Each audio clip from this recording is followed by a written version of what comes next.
मुझसे विस्तार से बात करें और 1 अप्रैल से जब नया बजट लागू हो तो उसी दिन से सारी योजनाएं भी लागू हों, सारी योजनाएं आगे बढ़े और फरवरी और मार्च इसका भरपूर उपयोग इस तैयारी के लिए किया जाए। बजट जब हमने पहले की तुलना में करीब 1 महीना प्रीपोन किया हुआ है तो हमारे पास 2 महीने का समय है। उसका मैक्सिमम लाभ हम कैसे लें, और इसलिए लगातार अलग अलग क्षेत्र के लोगों से बात हो रही है। कभी इंफ्रास्ट्रक्चर के संबंधित सबसे बात हुई, कभी डिफेंस सेक्टर से संबंधित सबसे बात हुई। आज मुझे हेल्थ सेक्टर के लोगों से बात करने का मौका मिला है। इस वर्ष के बजट में हेल्थ सेक्टर को जितना बजट आवंटित किया गया है वो अभूतपूर्व है। ये हर देशवासी को बेहतर स्वास्थ्य सुविधा देने की हमारी प्रतिबद्धता का प्रतीक है।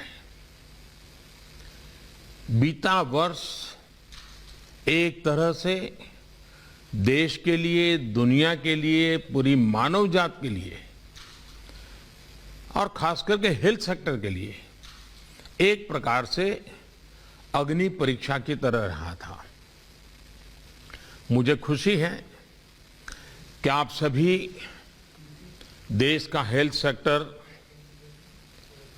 इस अग्नि परीक्षा में हम सफल हुए हैं। अनेकों की जिंदगी बचाने में हम कामयाब रहे हैं। कुछ महीनों के भीतर ही जिस तरह देश ने करीब 2500 लैब्स का नेटवर्क खड़ा किया, कुछ दर्जन टेस्ट से हम आज करीब 21 करोड़ टेस्ट के पड़ाव तक पहुंच पाए। ये सब सरकार और प्राइवेट सेक्टर के साथ मिलकर काम करने से ही संभव हुआ है। साथियों, कोरोना ने हमें ये सबक दिया है कि हमें सिर्फ आज ही महामारी से नहीं लड़ना है, बल्कि भविष्य में आने वाली ऐसी किसी भी स्थिति के लिए भी देश को तैयार करना है। इसलिए हेल्थ सेक्टर से जुड़े हर क्षेत्र को मजबूत करना भी उतना ही आवश्यक है। मेडिकल इक्विपमेंट से लेकर मेडिसिन्स तक, वेंटिलेटर से लेकर वैक्सीन्स तक, साइंटिफिक रिसर्च से लेकर के सर्वेलेंस इंफ्रास्ट्रक्चर तक, डॉक्टर से लेकर के एपिडेमियोलॉजिस्ट तक, हमें सभी पर ध्यान देना है ताकि देश में भविष्य में किसी भी स्वास्थ्य आपदा के लिए बेहतर तरीके से तैयार रहें। पीएम आत्मनिर्भर स्वस्थ भारत योजना के पीछे मूलतः यही प्रेरणा है। इस योजना के तहत रिसर्च से लेकर टेस्टिंग और ट्रीटमेंट तक देश में ही एक आधुनिक इकोसिस्टम विकसित करना तय किया गया है। पीएम आत्मनिर्भर स्वस्थ भारत योजना हर स्पेक्ट्रम में हमारी क्षमताओं में वृद्धि करेगी। 15वें वित्त आयोग इसकी सिफारिशें स्वीकार करने के बाद हमारी जो लोकल बॉडीज हैं उनको स्वास्थ्य सेवाओं को की व्यवस्थाओं के लिए 70,000 करोड़ रुपए से अधिक अतिरिक्त मिलने वाला है। यानी सरकार का जोर सिर्फ हेल्थ केयर में निवेश पर ही नहीं है, बल्कि देश के दूर दराज वाले इलाकों तक हेल्थ केयर को पहुंचाने का भी है। हमें यह भी ध्यान रखना है कि हेल्थ सेक्टर में किया गया निवेश स्वास्थ्य ही नहीं बल्कि रोजगार के अवसर भी बढ़ाता है। साथियों, कोरोना के दौरान भारत के हेल्थ सेक्टर ने जो मजबूती दिखाई है, अपने जिस अनुभव और अपनी शक्ति का प्रदर्शन किया है, उसे दुनिया ने बहुत बारीकी से नोट किया है।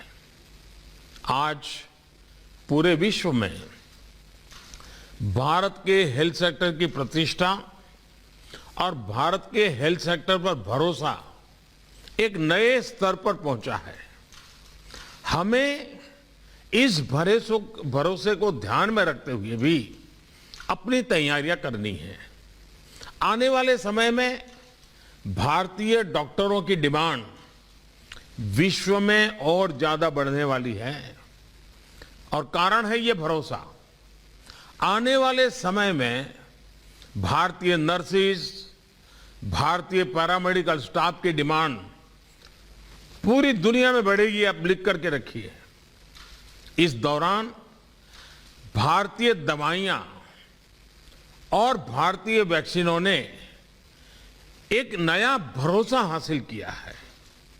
इनकी बढ़ती डिमांड के लिए भी हमें अपनी तैयारी करनी होगी।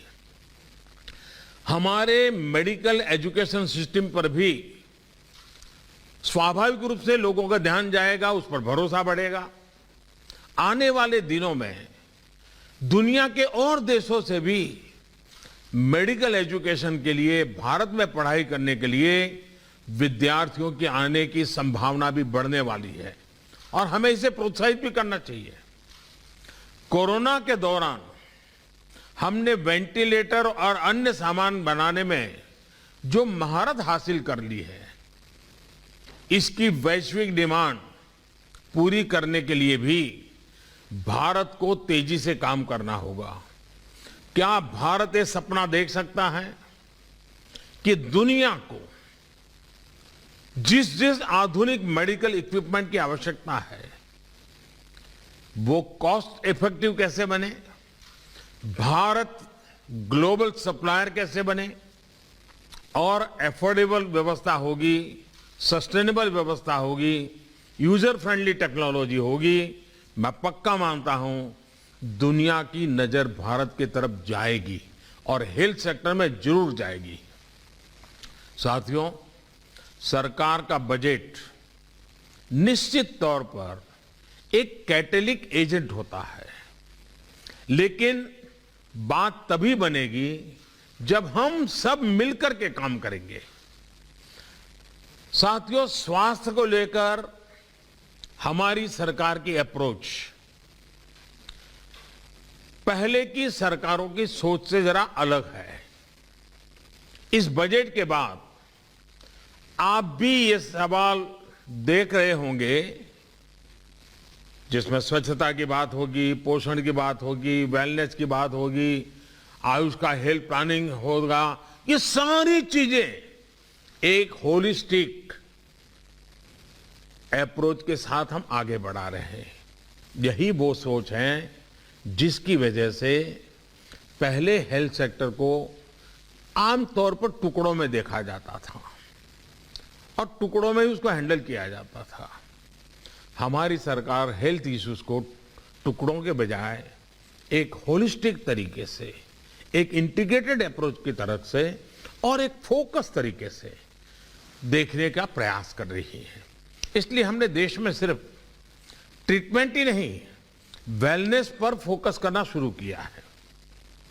हमने प्रिवेंशन से लेकर क्योर तक एक इंटीग्रेटेड अप्रोच अपनाई है। भारत को स्वस्थ रखने के लिए हम 4 मोर्चों पर एक साथ काम कर रहे हैं। पहला मोर्चा है बीमारियों को रोकने, मतलब कि प्रिवेंशन ऑफ इलनेस और प्रमोशन ऑफ वेलनेस। स्वच्छ भारत अभियान हो, योग पर फोकस हो, पोषण से लेकर गर्भवती महिलाओं और बच्चों को समय पर सही केयर और ट्रीटमेंट हो, शुद्ध पीने का पानी पहुंचाने का प्रयास हो, ऐसे हर उपाय इसका हिस्सा है। दूसरा मोर्चा गरीब से गरीब को सस्ता और प्रभावी इलाज देने का है। आयुष्मान भारत योजना और प्रधानमंत्री जन औषधि केंद्र जैसी योजनाएं यही काम कर रही हैं।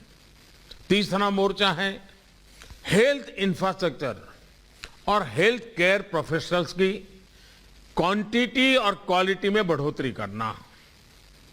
बीते 6 साल से एम्स और इस स्तर के दूसरे संस्थानों का विस्तार देश के दूर सुदूर के राज्यों तक किया जा रहा है। देश में ज्यादा से ज्यादा मेडिकल कॉलेज बनाने के पीछे भी यही सोच है। चौथा मोर्चा है समस्याओं से पार पाने के लिए मिशन मोड पर, फोकस तौर पर और समय सीमा में हमें काम करना। मिशन इंद्रधनुष का विस्तार देश के आदिवासी और दूर दराज के इलाकों तक किया गया है। देश से टीबी का खिलाफ जंग और टीबी को खत्म करने के लिए दुनिया ने 2030 का टारगेट रखा है। भारत ने 2025 तक का लक्ष्य रखा है। और मैं चाहूंगा कि टीबी की तरफ से इस समय विशेष ध्यान इसलिए देने के लिए मैं कहूंगा कि टीबी भी एक प्रकार से इन्फेक्टेड पर्सन के ड्रॉपलेट से ही फैलती है। टीबी की रोकथाम में भी मास्क पहनना, अर्ली डायग्नोसिस और ट्रीटमेंट, ये सारी बातें अहम है।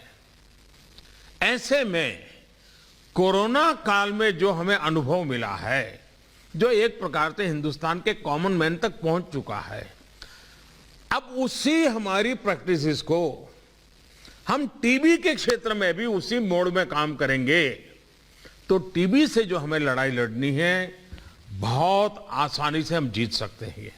और इसलिए कोरोना का एक्सपीरियंस, कोरोना के कारण जन सामान्य में जो जागृति आई है, वो बीमारी से बचने में भारत के सामान्य नागरिक ने जो योगदान दिया है, उन सारी चीजों को देख करके लगता है कि इसी मॉडल को आवश्यक के सुधार के साथ, एडिशन ऑल्टरनेशन के साथ अगर हम टीबी पर भी लागू करेंगे तो 2025 का टीबी मुक्त भारत का सपना हम पूरा कर सकते हैं। इसी तरह आपको याद होगा हमारे यहाँ खास करके उत्तर प्रदेश में गोरखपुर वगैरह जो क्षेत्र हैं, जैसे पूर्वांचल भी कहते हैं, उस पूर्वांचल में दिमागी बुखार से हर वर्ष हजारों की तादाद में बच्चों की दुखद मृत्यु हो जाती थी। भारत के